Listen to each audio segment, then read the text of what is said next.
Thus Caesar spake. But doubtful murmurs ran throughout the listening crowd, this way and that, their wishes urging them. The thoughts of home and household gods and kindred gave them pause.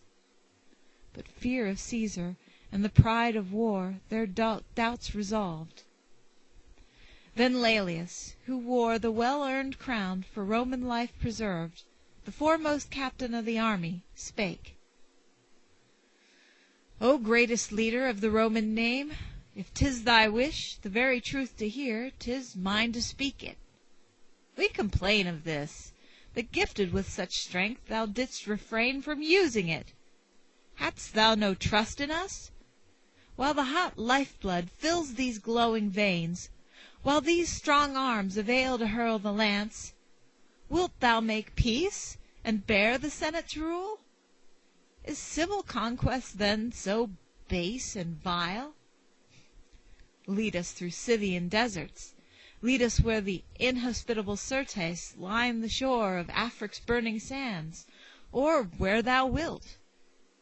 This hand, to leave a conquered world behind, held firm the oar that tamed the northern sea, and Rhine's swift torrent foaming to the main. To follow thee, fate gives me now the power. The will was mine before. No citizen I count the man 'gainst whom thy trumpets sound. By 10 campaigns of victory I swear, by all thy world-wide triumphs, though with hand unwilling, shouldst thou now demand the life of sire or brother or of faithful spouse, Caesar, the life were thine. To spoil the gods and sack great Juno's temple on the hill, to plant our arms o'er Tiber's yellow stream, to measure out the camp, against the wall to drive the fatal ram, and raze the town, this arm shall not refuse, though Rome the prize.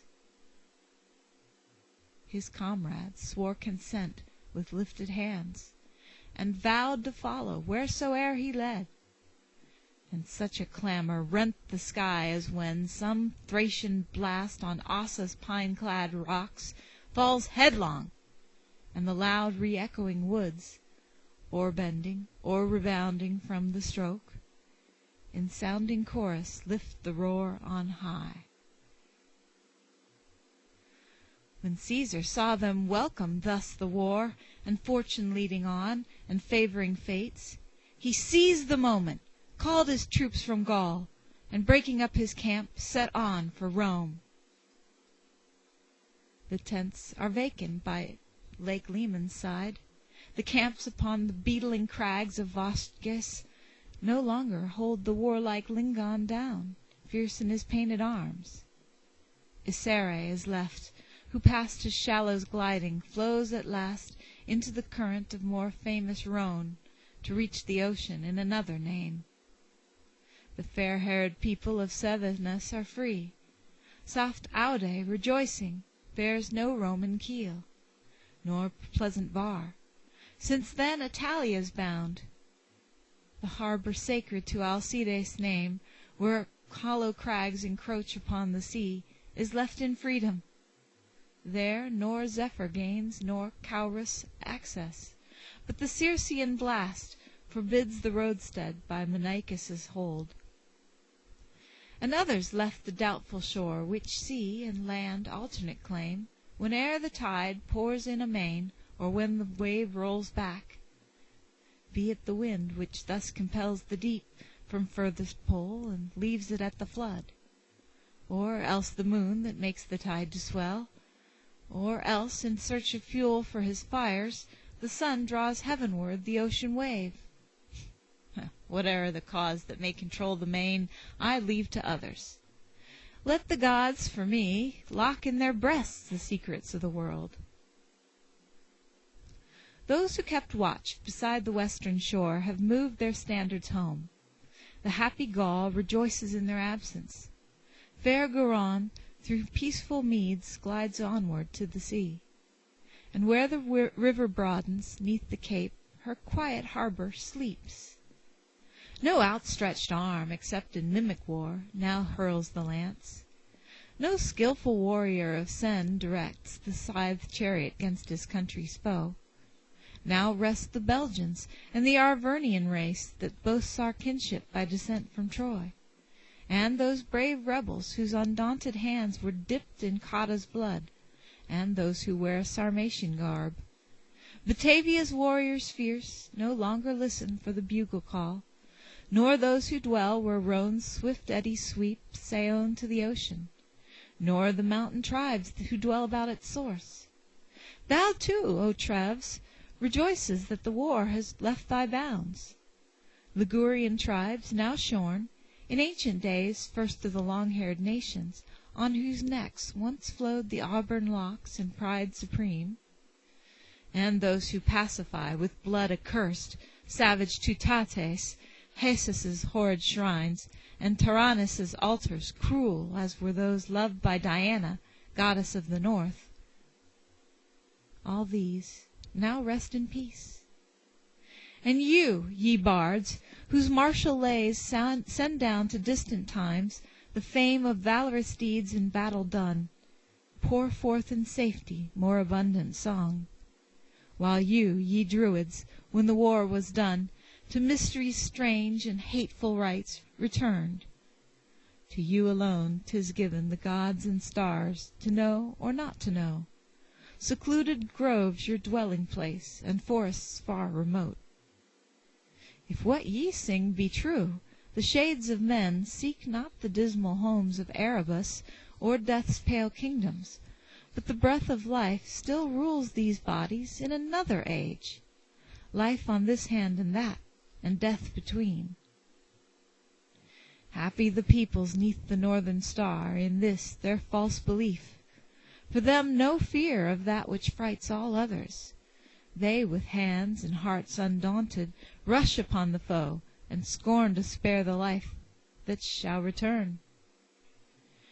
Ye too depart, who kept the banks of Rhine safe from the flow, and leave the Teuton tribes free at their will to march upon the world.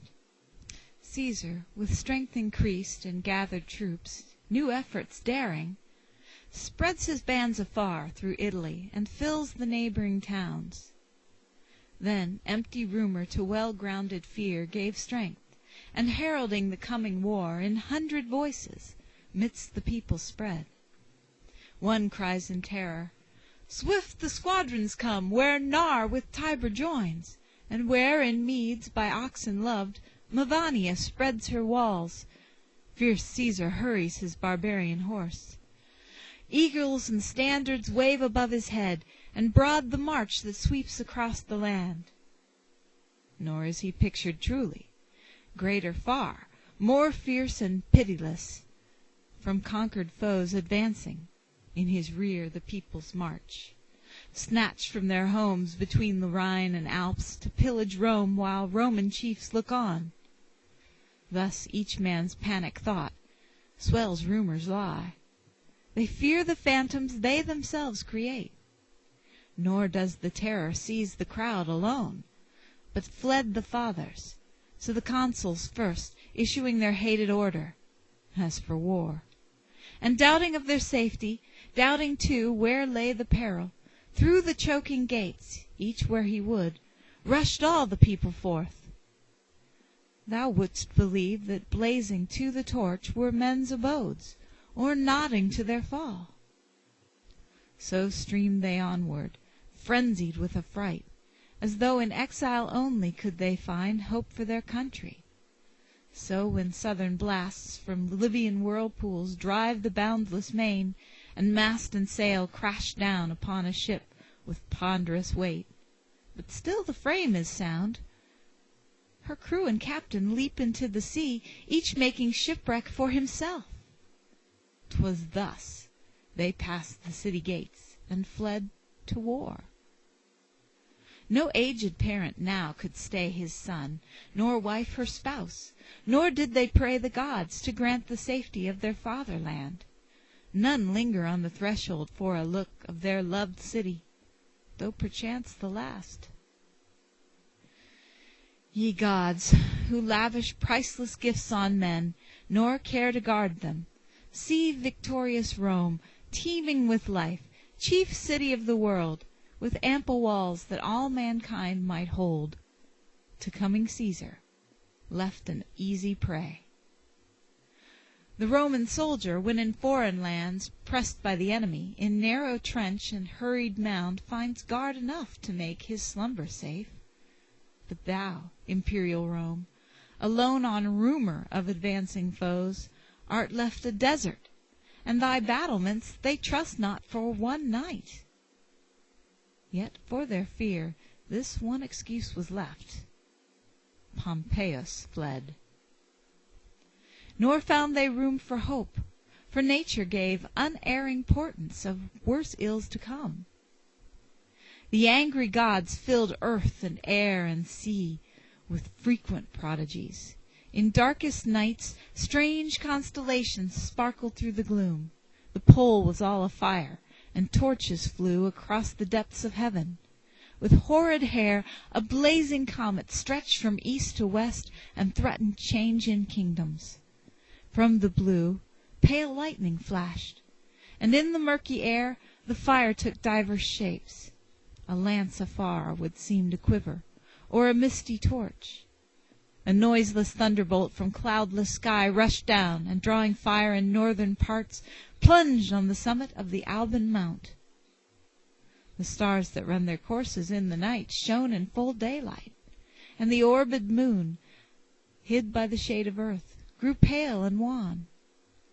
The sun himself, when poised in mid-career, shrouded his burning car in blackest gloom and plunged the world in darkness, so that men despaired of day, like as he veiled his light from that fell banquet which Mycenae saw. The jaws of Aetna were agape with flame that rose not heavenwards, but headlong fell in smoking stream upon the Italian flank. Then black Charybdis from her boundless depth threw up a gory sea. In piteous tones howled the wild dogs. The vestal fire was snatched from off the altar, and the flame that crowned the Latin festival was split in twain, as on the Theban pyre in ancient days. Earth tottered on its base. The mighty Alps from off their summits shook the eternal snow. In huge upheaval, ocean raised his waves o'er Calpe's rock and Atlas's hoary head. The native gods shed tears, and holy sweat dropped from the idols. Gifts in temples fell. Foul birds defiled the day. Beasts left the woods and made their lair among the streets of Rome. All this we hear. And nay more, dumb oxen spake. Monsters were brought to birth, and mothers shrieked at their own offspring. Words of dire import from Cumae's prophetess were noised abroad. Bellona's priests with bleeding arms, and slaves of Cybele's worship with ensanguined hair, howled chants of havoc and of woe to men. Arms clashed, and sounding in the pathless woods were heard strange voices. Spirits walked the earth, and dead men's ashes muttered from the urn.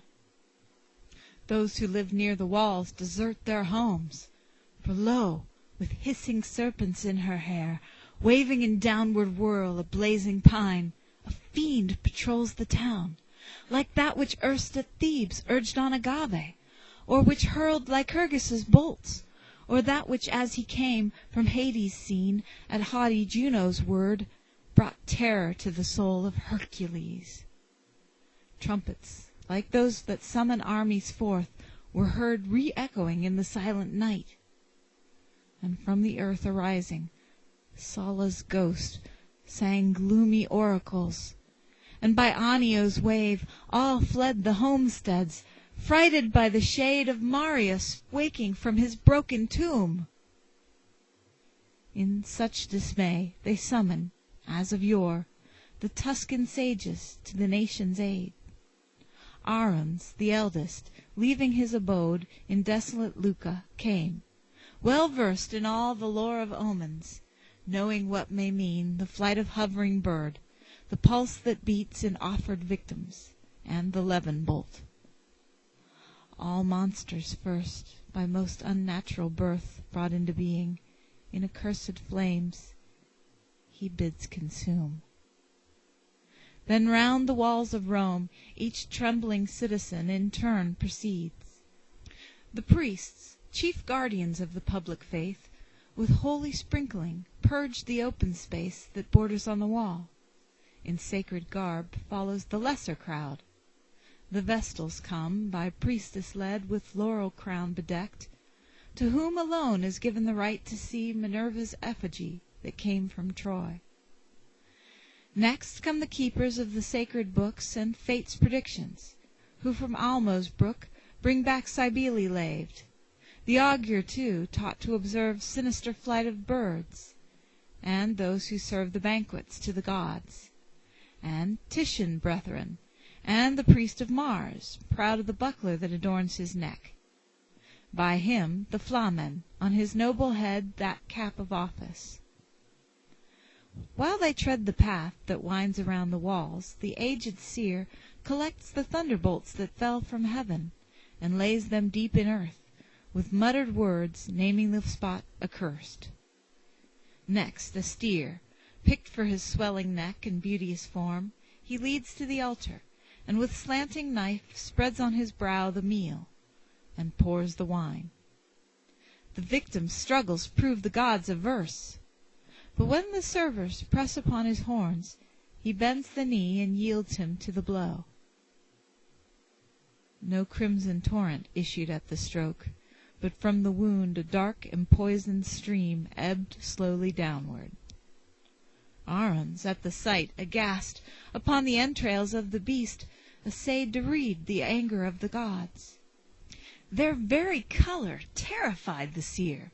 Spotted they were and pale, with sable streaks of lukewarm gore bespread, the liver damp with foul disease, and on the hostile part the angry veins defiant. Of the lungs the fibre hid, and through the vital parts the membrane small. The heart had ceased to throb. Blood oozes through the ducts, the caul is split, and fatal omen of impending ill, one lobe o'ergrows the other. Of the twain, the one lies flat and sick, the other beats and keeps the pulse in rapid strokes astir. Disaster's near approach thus learned, he cries, "Whate'er may be the purpose of the gods, 'tis not for me to tell. This offered beast not Jove possesses, but the gods below. We dare not speak our fears, yet fear doth make the future worse than fact.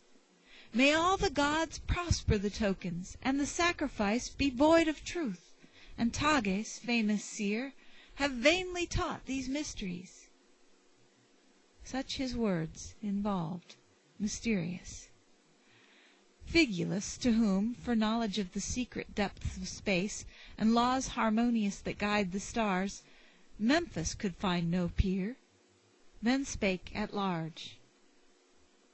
"Either," he said, "the world and countless orbs throughout the ages wander at their will, or, if the fates control them, ruin huge hangs o'er this city and o'er all mankind. Shall earth yawn open and engulf the towns? Shall scorching heat usurp the temperate air, and fields refuse their timely fruit? The streams flow mixed with poison? In what plague, ye gods, in what destruction shall ye wreak your ire? Whate'er the truth, the days in which we live shall find a doom for many.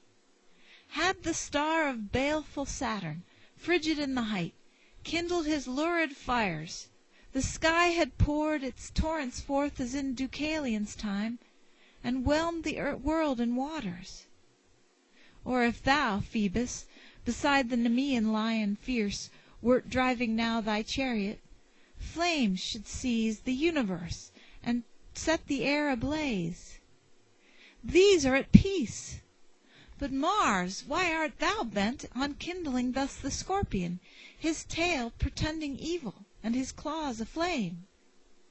Deep sunk is kindly Jupiter, and dull sweet Venus' star, and rapid Mercury stays on his course. Mars only holds the sky. Why does Orion's sword too brightly shine? Why planets leave their paths, and through the void thus journey on obscure? 'Tis war that comes, fierce rabid war. The sword shall bear the rule, confounding justice. Hateful crime usurp the name of virtue, and the havoc spread through many a year. But why entreat the gods? The end Rome longs for, and the final peace, comes with a despot. Draw thou out thy chain of lengthening slaughter, and, for such thy fate, make good thy liberty through civil war. The frightened people heard, and as they heard, his words prophetic made them fear the more. But worse remained, for as on Pindus' slopes, possessed with fury from the Theban god, speeds some Bacchante, thus in Roman streets behold a matron run, who in her trance relieves her bosom of the god within. Where dost thou snatch me, Paean? To what shore through airy regions borne? I see the snows of Thracian mountains, and Philippi's plains lie broad beneath. But why these battle lines?